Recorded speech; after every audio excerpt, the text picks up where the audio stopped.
20 जुलाई को जंतर मंतर से आए विजुअल्स की सोशल मीडिया पर बाढ़ सी आ रखी है, जिसे आप सबने भी देखा ही होगा। विपक्ष ने मांग की है कि आज यानी 21 जुलाई को सीजेपी के उस प्रोटेस्ट में हुए लाठीचार्ज पर संसद में चर्चा की जाए। सीजेपी प्रवक्ता सौरभ दास ने आरोप लगाया है कि पुलिस ने प्रदर्शनकारियों पर पैलेट गन से गोले दागे।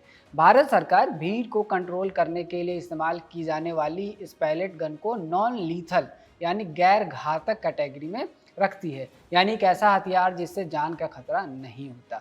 इसके कारतूस में रबर या प्लास्टिक के पैलेट लगे होते हैं। ये कम दूरी से दागे जाने पर आंख और सेंसिटिव ऑर्गन्स को नुकसान पहुंचा सकती है।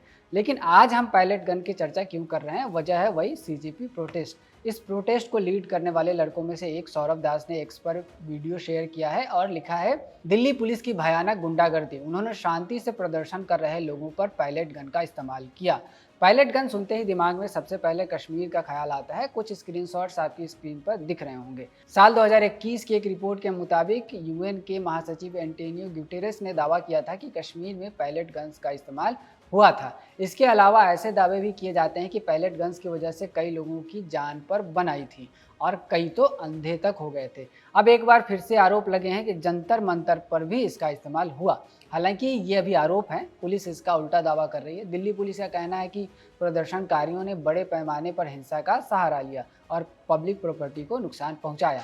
हालांकि सोशल मीडिया जिन विजुअल से भरा पड़ा है उसमें देखा जा सकता है कि पुलिस प्रोटेस्टर्स पर लाठीचार्ज कर रही है। यहाँ तक कि आंसू गैस के गोले भी दागे गए, जिसके विजुअल्स आप खबर गांव पर भी देख सकते हैं। 20 जुलाई की शाम को दिल्ली पुलिस ने जंतर मंतर की प्रोटेस्ट साइट खाली करा दी थी, लेकिन रात होते होते लोग फिर से वहां जमा हुए। जो मंच तोड़ दिया गया था उसे फिर से तैयार किया गया और प्रोटेस्ट फिर से जारी है। 21 जुलाई को लोकसभा में विपक्ष के नेता राहुल गांधी ने लोकसभा स्पीकर ओम बिरला से मुलाकात की और संसद में इस मुद्दे पर चर्चा की मांग की। उन्होंने कहा कि छात्रों पर क्रूरता हो रही है और सरकार इस एग्जाम इशू की पूरी जवाबदेही नहीं ले रही है।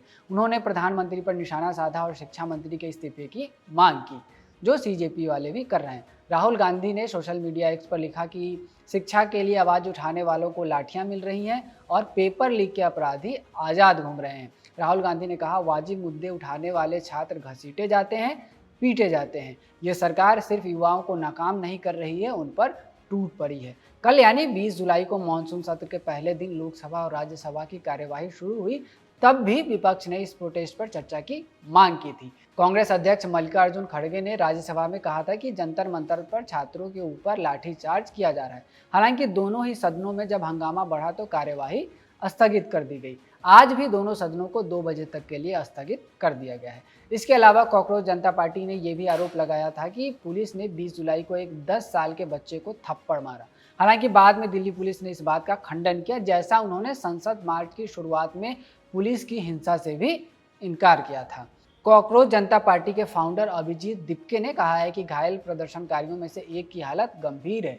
उन्होंने एक्स पर लिखा है, सरकार ने युवाओं के खिलाफ इतनी क्रूरता क्यों बरती।